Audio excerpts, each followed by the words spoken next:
Mini अपने माँ बाप गगन और काजल के साथ दिल्ली में रहा करती थी, लेकिन बेहतर नौकरी की तलाश में वो लोग पुणे शिफ्ट हो गए थे। लेकिन जब शहर बदला तो मिनी की पढ़ाई भी छूट गई। उसे अब इस नए जगह नए स्कूल में जाना पड़ा। चलो बेटा, तुम्हारा एडमिशन कराना है। हाँ चलो पापा। गगन, काजल और मिनी सेंट पॉल स्कूल पहुँचे। उस स्कूल के गलियारों से गुजरते हुए मिनी को कुछ अजीब सा महसूस हुआ, जैसे कोई उसका पीछा कर रहा हो या छुप छुप कर देख रहा हो। पापा, मुझे भी ऐसा लग रहा था जैसे कोई हमारे पीछे चल रहा है। फिर मुझे ऐसा लगा कि देखो, तुम्हें स्कूल जाना पड़ेगा, बहाने बनाने की कोशिश मत करो। मैं बहाने नहीं बना रही हूँ। हाँ ठीक है, चलो फटाफट। वो लोग प्रिंसिपल के केबिन में पहुँचे और आखिरकार मिनी का वहाँ एडमिशन हो गया। मिनी ने स्कूल जाना शुरू कर दिया। उसकी दोस्ती गौरी और मोंटी से हो गई। यार, जब मैं यहाँ एडमिशन लेने आई थी ना, तो मुझे लगा कोई मुझे छुप छुप कर देख रहा हो। सच में? क्योंकि मुझे भी कई बार ऐसा महसूस हुआ है। हो सकता है प्रिंसिपल मैम ने अपने चमचे छोड़ रखे हो बच्चों पर नजर रखने के लिए।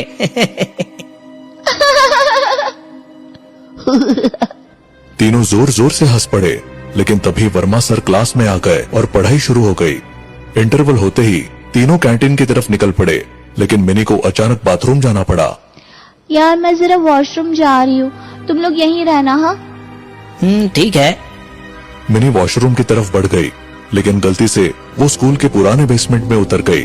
वहाँ खूब अंधेरा था और जगह जगह मकड़ी के जाले लटके हुए थे।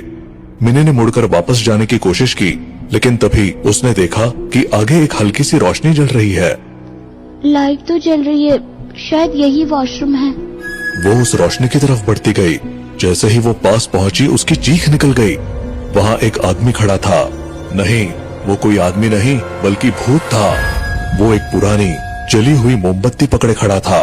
उसकी आंखें लाल थी और उसके शरीर से हल्का धुआं निकल रहा था। तुम्हारा ही इंतजार था। मिनी चीख कर बेहोश हो गई। गौरी और मोंटी उसकी चीख सुनकर वहाँ पहुँच गए और वर्मा सर भी वहाँ पहुँच गए। ये यहाँ कैसे आ गई? इसे बाहर लेकर चलो। मिनी को बेसमेंट से बाहर निकाला जाता है और उसके माता पिता को बुलाया जाता है। देखिए, ये बच्ची बहुत ज्यादा इधर उधर घूमती है। अगर इस स्कूल में रहना है तो इसे नियमों का पालन करना होगा, वरना फिर ऐसा ही होगा। मिनी, कितनी बार कहा है कि बेवजह हर जगह मत घूमो। कहीं कुछ हो जाता तो? मिनी कुछ नहीं कहती, बस सिर झुका लेती है। कुछ दिन बीत जाते हैं। मिनी अब पहले से ज्यादा सतर्क हो गई थी, लेकिन एक दिन स्कूल में एक अजीब घटना होती है। एक अजनबी टीचर मिनी को रोकते हैं, जिसको मिनी ने पहले कभी नहीं देखा था। वो एक सख्त आवाज में कहते हैं, आज रात स्कूल में एक्स्ट्रा क्लास होगी, जो नहीं आएगा उसे फेल कर दिया जाएगा। रात में स्कूल? उस अजनबी टीचर ने इसके आगे कुछ नहीं कहा और वो चला गया। जैसे ही मिनी घर पहुंची, उसने माँ बाप को सब कुछ बताया। रात में क्लास? ये कौन सा नियम है? लेकिन अगर सभी जा रहे हैं तो तुम्हें भी जाना होगा बेटा। हमारी तरफ ऐसा नहीं होता, लेकिन अभी यहाँ पुणे में होता होगा, क्या कर सकते हैं। रात हो चुकी थी। गगन मिनी को स्कूल छोड़ने आया। उसने मिनी से कहा, मैं ठीक 1 घंटे बाद तुम्हें लेने आऊंगा। ओके पापा।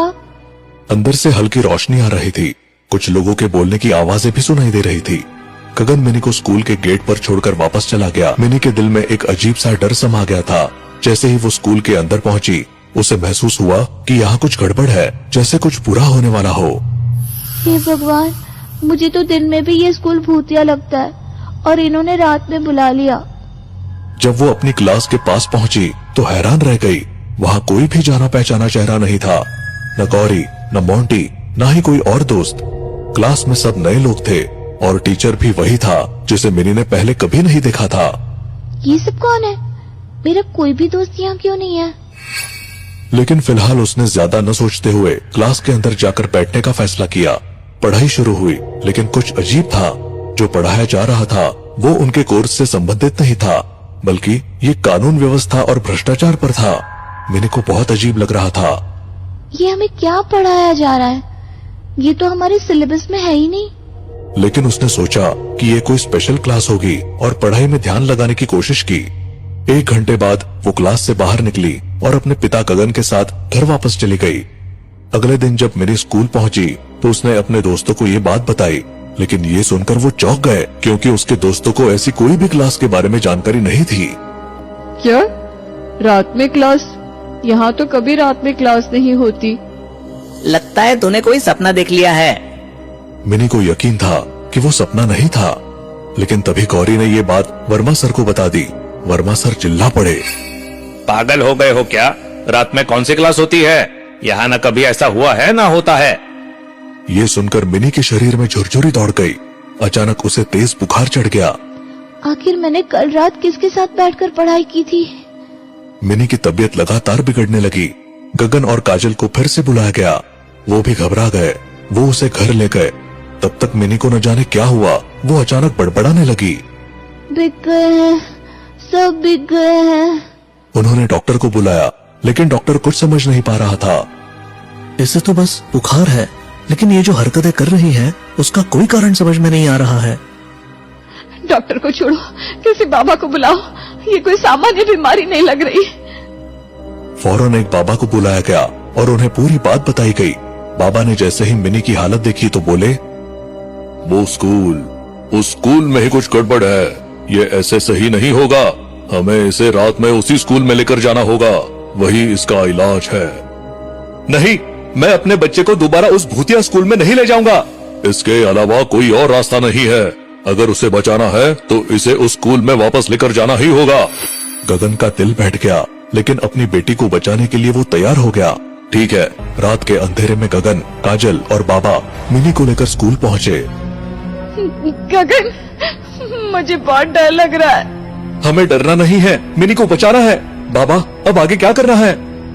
बाबा कुछ बोलते इससे पहले ही एक तेज हवा चली और स्कूल की लाइटें झपकने लगी।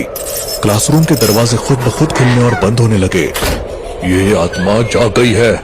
अब जो होगा वो बहुत भयावह होगा।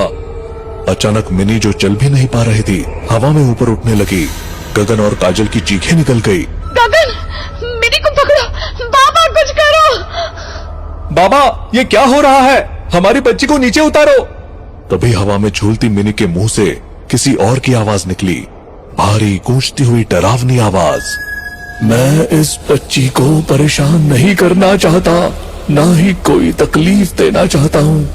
मैं तो बस न्याय पाना चाहता हूँ। किस न्याय की बात कर रहे हो तुम? कौन हो तुम? अचानक मिनी धीरे धीरे जमीन पर आ गिरी और उसके सामने एक अजीब सी आकृति प्रकट हुई।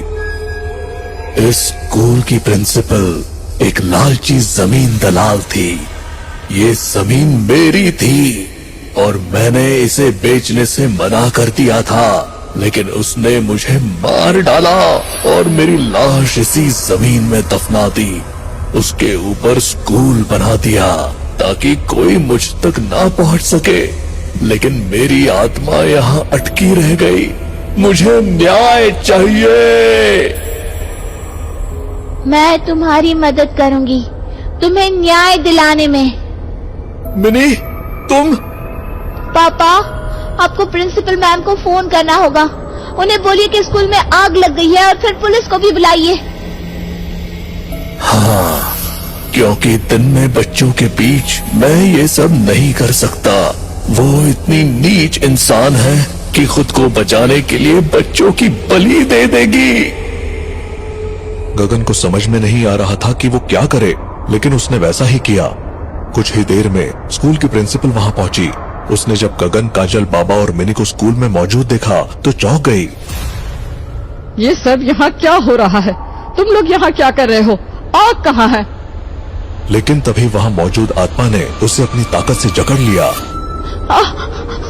छोड़ो, छोड़ो मुझे। सच बोल, बता सबको कि तूने मुझे क्यों मारा था। प्रिंसिपल की आंखें डर से फैल गई। उसकी पूरी बॉडी कांपने लगी। हाँ, मैंने मारा था इसे। मैंने इसे जमीन पर स्कूल बनाने के लिए मैंने इसे खत्म कर दिया, तो मुझे जाने दो। पुलिस वहां पहुंच चुकी थी और उन्होंने प्रिंसिपल के मुंह से उसका इकबाले जुर्म सुन लिया था। बहुत हो गया, अब तेरा जेल जाना तय है। प्रिंसिपल को हथकड़ी पहनाकर पुलिस ले जाने लगी। अब मुझे मुक्ति मिल रही है। शुक्रिया, शुक्रिया मिनी, शुक्रिया। जैसे ही आत्मा ने ये कहा, वो एक हल्की रोशनी में परिवर्तित होकर गायब हो गई। मिनी अब पहले जैसी थी, स्वस्थ और सामान्य। आपको हमारी वीडियो कैसी लगी? वीडियो अच्छी लगी तो वीडियो को लाइक कर, चैनल को सब्सक्राइब जरूर करें और ऐसे ही वीडियो के लिए मिलते हैं नेक्स्ट पार्ट में। तब तक मिलते हैं, जय।